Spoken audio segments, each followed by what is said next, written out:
إن الحمد لله نحمده ونستعينه ونستغفره ونعوذ بالله من شرور أنفسنا ومن سيئات أعمالنا من يهده الله فلا مضل له ومن يضلل فلا هادي له وأشهد أن لا إله إلا الله وحده لا شريك له وأشهد أن محمدا عبده ورسوله اللهم انفعنا بما علمتنا وعلمنا ما ينفعنا وزدنا علما. Allah Teala bu meclisi bereketli eylesin. Ve Allah Teala'nın sevgisini kazanmak için bir sebep vasıta etsin. Ve nasihat hakkında nasihat bölümü Temim Eddari radıyallahu anh deyir ki, az ki bu sahabe meşhur sahabedir. Deccal hadisini, Cəssəs hadisini danışan sahabe, az ki Hristiyan vaxtı, Nesrani olduğu dövrdə onlar Deccalı görürlər və sonra gəlir İslamı qəbul edəndən sonra Peyğəmbər sallallahu aleyhi ve sellemə danışır və Allah Resulü sallallahu aleyhi ve sellem təbəssüm edir və sahabələrə deyir ki, mən sizə danışdığım Deccal haqqında olan xəbərə uyğun gəlirmi? Və uyğun gəldiyi üçün Allah Resulü sallallahu aleyhi ve sellem təbəssüm edir. Və Temim Eddari deyir ki, Allah Resulü sallallahu aleyhi ve sellem buyurmuşdur, Əd-dinu ən-nasihatu. Din nasihattir. Dedik ki kime? Ey Allah'ın elçisi sallallahu aleyhi ve sellem. Dedi ki Allah'a, kitabına, Resuluna, Müslümanların imamları yani başçılarına ve bütün Müslümanlara.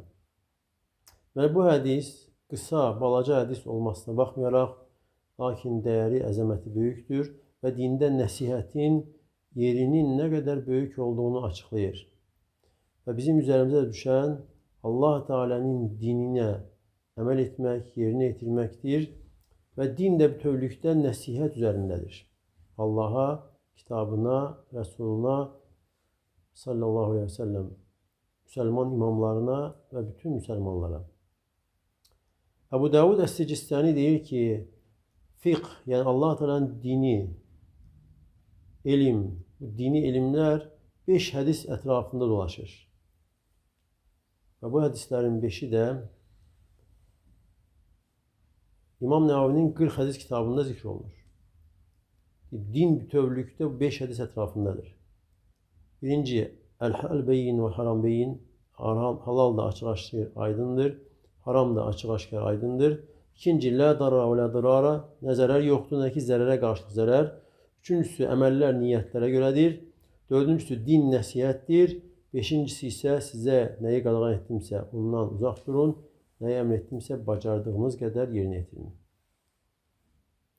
Və bu hədisdə də hansı ki biz oxuduğumuz nəsihət haqqında bu nəsihət bütün dini özündə əhatə edir. Din sanki bunun üzərindədir. Yəni, əgər insan nəsihət edən olmasa, həqiqi şəkildə, sadiq şəkildə dinə əməl etmiş, bu din əhli, İslam əhli sayılmır. Və nəsihətin də kökü, yeri qəlbdir. Qəlbin ətrafında dövrədir. Və Allah Teala peyğəmbərləri vəsf edir Quranda, salih qullarını. Nuh Aleyhisselam haqqında buyurur ki, Qale ya qavm, Nuh Aleyhisselam dedi ki, ey qövmüm, leysə bi dalalətun, məndə bir zəlalət yoxdur. وَلَكِنِّي رَسُولٌ مِنْ رَبِّ الْعَالَمِينَ. Lakin mən aləmlərin Rəbbi tərəfindən olan elçiyəm. Ubəlliğukum risalati Rabbi. Rəbbimin risalətlərini sizə çatdırıram. Və ansahu lekum. Və sizə nəsihət edirəm. Və a'lamu minallahi ma la ta'lamun. Və Allahdan sizin bilmədiyinizi bilirəm. Və həmçinin Hud peyğəmbər dedi ki, ey qövmüm, məndə bir səfihlik yoxdur. Yəni peyğəmbərlərə baxsan qövmləri səfih olduğunu deyə bilər, zəlalətli olduğunu deyə bilər. Amma peyğəmbərlər idi. Və deyir ki, məndə səfihlik yoxdur. Lakin mən aləmlərin Rəbbi tərəfindən göndərilən elçiyəm. Ubəlliğukum risalati Rabbi. Rəbbimin risalətlərini sizə çatdırıram. Və ənə ləkum nasihun əmin. Və mən sizin üçün etibarlı nəsihət edənəm. Salih Peyğəmbər onlardan üz döndərir və deyir ki, ey qövmüm, hansı ki artıq onlara bəla gəlirdi və uzaqlaşır və deyir ki, ey qövmüm, artıq sizə Rəbbimin risalətini çatdırdım və sizə nəsihət etdim, lakin siz nəsihət edənləri sevmirsiniz. Və nəsihət edənləri sevməmək inatkar qövmün vəsfidir. Peyğəmbərləri inkar edən, peyğəmbərlərə qarşı çıxan, həlak olmuş qövmlərin vəsfidir ki, onlar nəsihət edənləri sevmirlər. Və həmçin Şuayb əleyhissalam deyir ki, onlardan üz döndərir, arxa çevirir və deyir ki, ey qövmüm, artıq Rəbbimin risalətlərini mən sizə çatdırdım və sizə nəsihət etdim. فَكَيْفَ أَسَى عَلَى قَوْمٍ كَافِرِينَ Və kafir qövmə qarşı mən necə təəssüflənim. Yəni onların həlak olmasına görə artıq nəsihət etmişdir. Və həmçinin Allah Teala muhsinlər, yəni yaxşı əməl sahibləri haqqında deyir ki, لَيْسَ عَلَى الضُّعَفَاءِ وَلَا عَلَى الْمَرْضَى وَلَا عَلَى الَّذِينَ لَا يَجِدُونَ مَا يُنْفِقُونَ Yəni döyüşə çıxmamaqda, döyüşə getmədikləri üçün zəiflərə, xəstələrə və həmçinin yəni xərcləmək, döyüşə getmək üçün almaq lazım olduğu şeyləri tapa bilməyənlərə döyüşə getməməklərində bir günah yoxdur. İzə nasahu lillahi və rasul. Əgər Allaha və Rasuluna qarşı nəsihətdə səmimi olarlarsa, mə aləl muhsinə min səbil, yaxşı əməl sahiblərinə qınamaq üçün bir bəhanə, bir üzür yoxdur. Yəni yaxşı əməl sahibləri, yaxşı əməllərin etdiklərinə görə onları qınamaq üçün bir səbəb, bir yol yoxdur və Allah Teala çox bağışlayan və rəhimlidir. Və bu bizim keçdiyimiz hədis də bildirir ki, nəsihət, yəni din nəsihətin ətrafındadır. Və nəsihət də 5 şey üzərindədir. Allaha, kitabına, Rəsuluna, müsəlman imamlarına və bütün müsəlmanlara. Və sanki Allah Resulü sallallahu aleyhi ve sellem həvəsləndirir ki, müsəlmanların hər birisi, biz hər birimiz bu 5-inə diqqət edək. Bu hədisdə keçən 5 zikr olunana nəsihətdə səmimi olaq. Əgər din ancaq bunlardan ibarətdirsə ki, din 5 şeyin üzərindədir, 5 nəsihət üzərindədir və bildirir ki, müsəlman nə qədər buna zəruri ehtiyacı var və bunu yerinə yetirməyə, doğrultmağa çalışmalı. Birincisi, Allaha nəsihət. Deməli, hədisdə keçdi ki, Allaha, kitabına, Rəsuluna, sonra müsəlman imamlarına və bütün müsəlmanlara nəsihət. Ümumiyyətlə, nəsihət nədir? Nəsihət bir şeyin saf, təmiz olmasına deyilir. Nəsihət lüğəti mənası, məsələn, təmiz bir şeyə, məsələn, paltarı nasaha deyəndə deyirkən, paltarı təmiz, gözəl şəkildə tikdi. Təmiz, saf. Və yaxud da bal, nasuh baldır, yəni təmiz baldır, yəni başqa şey qarışmamışdır. Bu lüğəti mənasıdır. Allaha nəsihət nədir? Yəni ibadətdə ixlaslı olmaq. Yəni ibadətin hər növünü Allaha yönətmək. Və ibadətdə insanlar üçün kimsə tərifləsin, kimisə xoşuna gəlsin, kimsə sevsin deyə edirsə insan əməli, onda Allaha nəsihətdə olan insan sayılmır. Bütün ibadət yalnız Allaha olmalıdır. Dua edərkən ancaq Allaha dua etmək. İstədiyi vaxt nə istəyirsə yalnız Allahdan istəmək. Çətinlikdə kömək, yardım ancaq Allahdan istəmək. İbadətin hər bir növünü yalnız Allaha yönətmək. Necə ki Allah da Yusuf surəsində buyurur, de, bu mənim yolumdur, Allaha dəvət edirəm. Bəsirət üzrə, elmlə mən və mənə tabi olanlar və Allah Teala nöqsansızdır və mən də müşriklərdən deyiləm. Və həmçinin Am surəsində de, mənim namazım, qurbanım, həyatım və ölümüm aləmlərin Rəbbi olan Allah üçündür. Deməli, Allaha nəsihət insan dini, ibadəti tam şəkildə Allaha yönətməsi, qəlbində yalnız Allah Teala'nı ummasıdır, Allahın savab mükafatını ummasıdır. Dini xalis Allah üçün tutmaq. Ələ lillahi dinul xalis. Bilin, diqqət edin, xalis din, sırf ibadət yalnız Allah üçündür. Və Allah Teala məxluqatı yaradıb, onları yoxdan var etmişdir ki, yalnız özünə ibadət etsinlər. İbadətlə Allahı təkləşdirsinlər. Necə ki, Zəriyyət surəsi 56-cı ayədə buyurur, mən cinləri və insanları yalnız mənə ibadət etmək üçün yaratdım.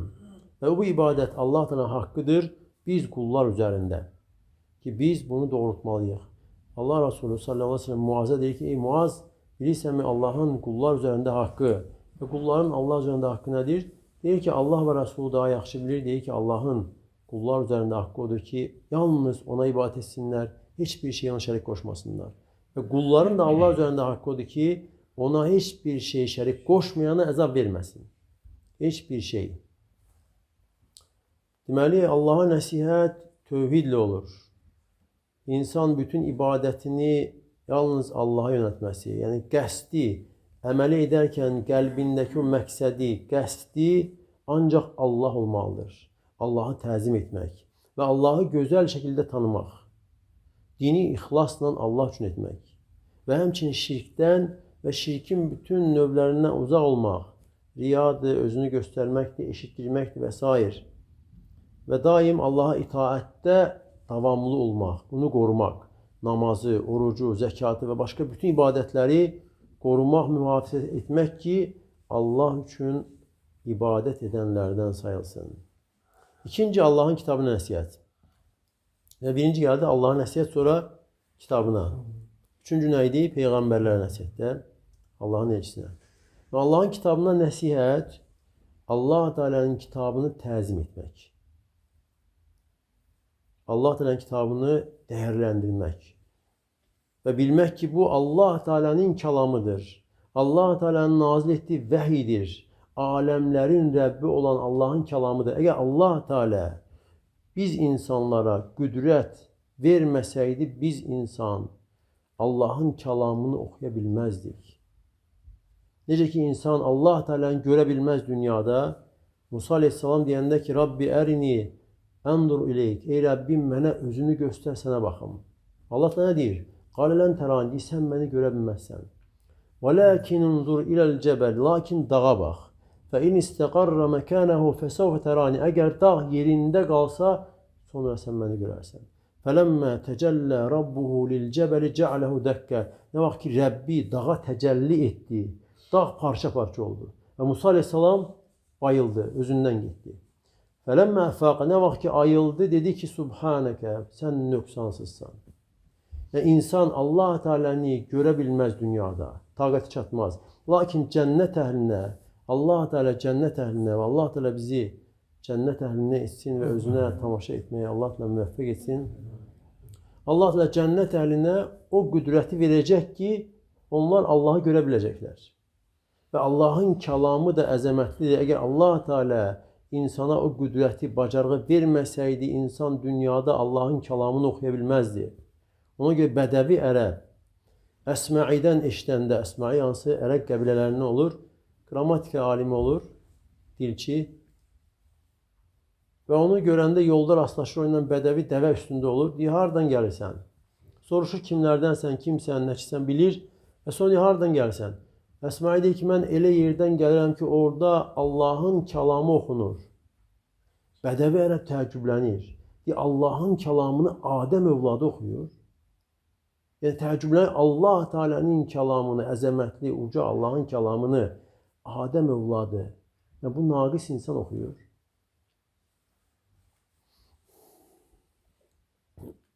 Və birinci Allahın kitabına nəsihət deyəndə təzim etmək, ucaltmaq, etiqadla insan ucaltmalıdır. Allahın kəlamı ilə insan kəlamı arasında fərq Allahla insan arasındakı fərq kimidir. Yaradan Allahla insan, məxluq arasında fərq necədirsə, Allahın kəlamı ilə də insan kəlamı arasında fərq elədir. Və insan, müsəlman bu kitaba dəyər verməli, tilavət edərək, tədəbbür edərək, fikirləşərək, kitabda olanlara əməl edərək, Allahın kitabının hidayəti ilə yönələrək və Allah Teala buyurur, "Ellezine ataynahumul kitabe yetlunahu haqqa tilavet." Bizim kitab verdiklərimiz onu haqqı ilə tilavət edirlər. Ulaike yu'minu bihi və onlar ona iman gətirirlər. Və kitaba haqqı ilə tilavət etmək, ərəb dilində tələ yətlu mənası nədir? Tabi oldu, ardınca getdi, izlədi. Və tilavət etmək sözü məna olaraq nə deməkdir? Ardınca getmək, tabi olmaq, izləmək. Yəni, haqqı ilə Qur'anı tilavət edən o adamdır ki, oxuyur, tədəbbür edir, fikirləşir, mənalarını dərk edir və əməl edir. Qur'anın əmirlərini yerinə yetirir, qadağanlarından son qoyur. Demek bu Kur'an nazil edilip ki ona emel olunsun. Onun hidayetiyle hidayet üzerinde geçsin insan. Ayelerini tedebbür etsin. Allah Teala buyurur, kitabun enzelnahu ileyke mübarek. Bizim sana nazil ettiğimiz bu kitap mübarektir. Liyeddebberu ayatihi ve liyetedekkere ulul elbab. Ayelerini tedebbür etsinler ve akıl sahipleri düşünüp ibret alsınlar diye. Ve Allah'ın kitabına nasihattendir ki insan Allah'ın kitabını terk eləməsin. Müsəlman Allah'ın kitabını terk etməməlidir. İstər oxumağı, tilavət etməyi terk etmək olsun, daim həyatı boyu tilavət etməyə çalışmalıdır. Necə ki Allah Resulü sallallahu aleyhi ve sellem Amr ibn As'a deyir, sahabeye buyurur ki ayda bir dəfə xətm elə. Və alimlər deyir ki, müsəlman ən geci ayda bir dəfə Kur'anı xətm edib bitirməlidir. Ən geci 40 gün və yaxud da ayda bir dəfə. Ya 40 gündən bir, ya da ki ayda bir dəfə xətm olunmalıdır. Ramazanda daha artırmalıdır. Deməli, Allah'ın kitabına nəsihət deyəndir ki, insan tərk eləməsin tilavətini və həmçinin tədəbbür, mənaları düşünməyi və həmçinin ona əməl etməyə tərk eləməsin. Və biz müsəlmanlara vacibdir ki, Allah'ın kitabına qarşı nəsihətdə bulunaq və bu şeylərə yol verməyək. Yəni, oxumağı tərk etmək, tədəbbür etməyi tərk etmək, əməl etməyi tərk etmək və Kur'anla müalicə, Kur'anla şəfa niyyətlə müalicə olunmağı tərk etmək, bunlar hamısı Allah'ın kitabını tərk etməkdir. Və nəsihətdəndir ki, insan əməl etsin. Və bilməliyik ki, qiyamət günü olduqda Allah Resulü sallallahu aleyhi ve sellem haqqında Allah Teala buyurur ki, qiyamət günü deyəcək ki, və qalə Rasul, Peyğəmbər deyəcək, ey Rəbbim, mənim qövmüm bu Kur'anı tərk etdi. Üçüncü, Allah'ın Resuluna nəsihət. Allah'ın Resuluna nəsihət, bu Peyğəmbər sallallahu aleyhi ve sellemin dəyərini bilmək və bilmək ki, hər mömin kişi və qadına Allah Resulü sallallahu aleyhi ve sellem onun özündən daha yaxındır. Allah Teala buyurur, "En-nebiyyü evlâ bil-mu'minîne min enfusihim." Peyğəmbər möminlərə özlərindən daha yaxındır. Çünki hər kəsə Allah Resulü sallallahu aleyhi ve sellem nəsihət etmişdir. Və hər kəsdə Allah Resulü sallallahu aleyhi ve sellemə dəyər verməlidir. Onun qədrini bilməlidir. Çünki Allah Resulü sallallahu aleyhi ve sellem ümmətinə hər cür xeyirləri bildirmişdir. Heç bir xeyir tərk eləməmişdir, onu yönətmişdir. Və həmçinin bütün şərlərdən də çəkindirmişdir, heç bir şərri tərk etməmişdir. Və Allah Resulü sallallahu aleyhi ve sellemə nəsihətdəndir ki, onu sevmək, özündən, ata-anasından, övladlarından və bütün insanlardan çox sevmək, əmrinə tabi olmaq, qadağan etdiklərindən uzaq durmaq. Və Allah Teala buyurur Nuh suresinde فَلْيَحْذَرِ الَّذ۪ينَ يُخَالِفُونَ عَنْ أَمْرِهِ أَنْ تُصِيبَهُمْ فِتْنَةٌ اَوْ يُصِيبَهُمْ عَذَابٌ أَلِيمٌ. Onun əmrinə müxalif olanlar, o kəslər ki, onun əmrinə müxalif olurlar, həzər etsinlər, çəkinsinlər özlərinə toxunacaq bir fitnədən və ya özlərinə toxunacaq ağrılı, acılı bir əzabdan həzər etsinlər. Və sonra gəlir müsəlmanların imamlarına. İmamlar da həm başçılardır, müsəlman başçıları və həmçinin alimlər. Və Allah Teala'nın vacib etdiklərini müsəlman bilməlidir ki, imamlar, müsəlman başçıları və alimlərə, onlara nisbətdə bizə nə vacibdir, onlara nəsihət necə olmalıdır və ən böyüyü də onlara nisbətdə nəsihət, onlar üçün xeyir istəmək, afiyət istəmək, onların işlərinin düzgün, doğru olmasını istəmək. Və ona görə müsəlman başçılarına nəsihətdən deyildir ki, onların səhvlərinə sevinmək, müsəlman başçının düşdüyü xata, etdiyi səhvə görə sevinmək onlara nəsihətdən sayılmır və bu hədisə insan müxalif olmuş olur. Və həmçinin Allah Resulü sallallahu aleyhi ve sellem buyurur ki, sizdən biri iman gətirmiş olmaz, müsəlman qardaşı üçün özünə sevdiyi şeyi müsəlman qardaşı üçün sevmədikcə. Yəni, birinci, onlara nəsihətdən olur ki, qəlbi onlar üçün salamat saxlamaq, qəlb onlara qarşı kin, küdurət, düşmənliklə, həsədlə dolmasın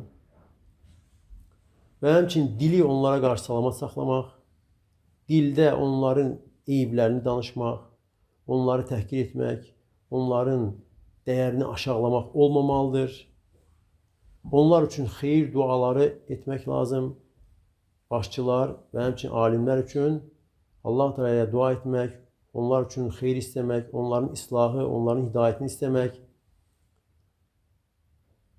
və müxtəlif, yəni şəriət buyurduğu yollarla onlara haqqı, doğrunu gözəl şəkildə bəyan etmək əgər insan bacarırsa.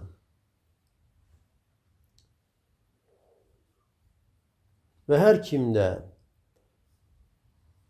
müsəlman başçılara və alimlərə qarşı olan bir şey edirsə, Allah Teala'nın şəriətində buyurulan, əgər bir şey müsəlmanların başçılarına qarşı çıxmaqdırsa, bu onlara qarşı ğiş, aldatmaq, kələkbazlıq sayılır və nəsihətdən deyildir. Hətta kimsə bunu etsə də belə, din adından, Allaha yaxınlaşmaq adına etsə də belə, Allah Resulü sallallahu aleyhi və səlləmin sözünə müxalif olmaqla Allaha yaxınlaşmaq olmur. Və ona görə müsəlman başçıların əmrinə müxalif olmaq, onlara itaatsizlik, onlara qarşı çıxmaq, bütün bunlar ğiş sayılır, nəsihətin əksidir və Allah Resulü sallallahu aleyhi və səlləm buyurmuşdur, kim ğiş edərsə bizdən deyildir. Və Allah Resulü sallallahu aleyhi və səlləm hədisdə buyurur ki, Allah Teala o insanın üzünü ağ etsin, mənim bir sözümü eşidər, onu dərk eləyər, əzbərləyər və onu çatdırar. Ola bilsin, bəzi elm daşıyan özündən daha anlayışlı, daha fəqih olana çatdırar. Və sonra buyurur ki, 3 şey var ki, bu 3 şey olarsa müsəlmanın qəlbində kin, küdurət, həsəd, düşmənlik olmaz. Və əgər 3 şey olsa, 3 əməl olsa, qəlbdə kin, küdurət qalmaz. Əməli Allah üçün ixlaslı etmək, müsəlman başçılarına nəsihət etmək və müsəlmanların cəmaatı ilə bir olmaq fə innə də'vətə tuhitu min vəraihim, həqiqətən onların duası arxasında olanları da əhatə edir. Yəni, müsəlman cəmaatında olarsa insan, onların duası ona da toxunur. Və ümumi müsəlmanlara nəsihət, yəni özü üçün istədiyi xeyri onlar üçün də istəmək, necə ki, bayaq keçdi, sizdən biri həqiqi iman gətirmiş olmaz, özü üçün sevdiyi şeyi müsəlman qardaşı üçün sevmədikcə. Və insan özü üçün nə xeyir sevir, qəlbində nələr istəyir, sözlər, əməllər, nə olur olsun, onları müsəlmanlar üçün də sevib istəməlidir. Və həmçinin Allah Resulü sallallahu aleyhi ve sellem buyurur ki, وَلْيَأْتِ لَلنَّاسِ الَّذِي يُحِبَّ أَنْ يُؤْتَ إِلَيْهِ. Yəni, özünə qarşınca rəftar olunmağını sevirsə, istəyirsə, müsəlmanlara, insanlara qarşı o cür rəftar etsin. Yəni, kim özünlə necə rəftar olunmasını sevirsə, insanlarla da o cür rəftar etsin. Və əgər belə olarsa, Allah Teala onu cəhənnəmdən uzaqlaşdırıb cənnətə daxil edər.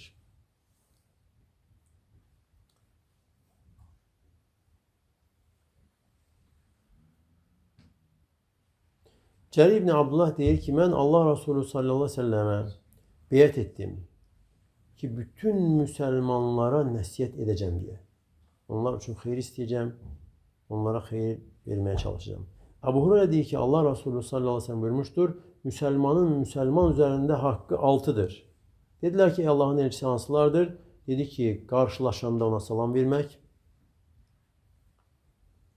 dəvət etdikdə səni dəvətinə icabət etmək, səndən nəsihət istədikdə ona nəsihət etmək, asqırıb Allah'a həmd edərsə ona Yerhamukallah demək, xəstələnsə onu ziyarət etmək, xəstədirsə əgər və öldükdə cənazəsində iştirak etmək.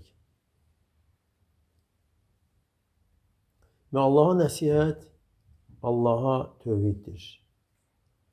Allaha ibadəti yönəltməkdir, başqa heç kəsə yönəltmədən. İbadət xalis Allah üçün olsun. İbadətin hər növü. Və həmçinin Allahın kitabına nəsihət, iman gətirmək, təzim etmək, tilavət etmək haqqı ilə, əmirlərində dayanmaq, qadağanlarından uzaq durmaq və onda olan misalları fikirləşmək, ayələri tədəbbür etmək və Allahın kitabına insanları dəvət etmək və həmçinin o kitaba qarşı pislik edənlərdən kitabı müdafiə etmək.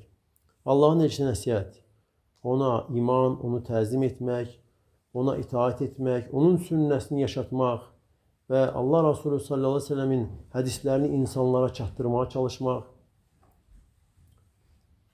Müsəlman imamlarının nəsihət, haqq işdə onlara kömək, yardım etmək, onlara dua etmək və onların eyiblərini yaymamaq insanlar arasında, onlar üçün Allah Teala'dan dua edib salihlik, hidayət istəmək və onları müdafiə etmək. Necə ki, sələflər deyirlər, yəni əhl-i sünnə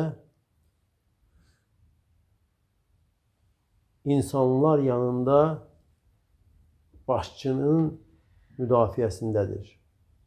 Onun tərəfindədir. Amma başçı yanında isə müsəlmanların müdafiəsində onların tərəfindədir. Yəni cəmaatın içində başçını müdafiə edir, ona üzür gətirməyə çalışır, onu müdafiə edir. Yəni insanlar arasında onu pisləmir, eyiblərini danışmır. Və əksinə də başçının yanına əgər birdən düşərsə, insanların ehtiyacı nədirsə onu çatdırmağa çalışır, onları müdafiə edir. Yəni onun yanında insanları pisləmir və insanlar içərisində də başçıları pisləmir. Və ümumi bütün müsəlmanlara nəsihət, müsəlmanlara əlindən gələn xeyri etmək, onlara xeyri göstərmək, onlar üçün xeyir nədirsə ona yönəltmək, dini və dünyavi işləri onlara öyrətmək və insanların, müsəlmanların eyiblərini örtmək, eyiblərini insanlara danışmamaq və düşmənlərinə qarşı müsəlmanlara kömək, yardım etmək və onları müdafiə etmək və həmçinin müsəlmanlara ğış, kələkbazlıq, hiləgərlik etməmək, həsəd aparmamaq və özü üçün sevdiyi şeyi onlara da sevmək və bununla da əgər bunları müsəlman doğruldarsa, sanki bütün dinə əməl etmiş olur və Allah Resulü sallallahu aleyhi ve sellemin tövsiyəsini yerinə yetirmiş olur. Və Allah Teala'dan istəyirəm ki, Allah Teala bizim həm aşkarımızı, həm də gizlimizi islah etsin və Allah Teala bizi özündən qorxan, təqvalı, nəsihətdə bulunan qullarını etsin. Allah sizə bərəkət versin. Subhanəkə Allahumma və bihamdik. Əşhədu ən la ilahə illə əntə əstəğfiruka və etûbü ileyk.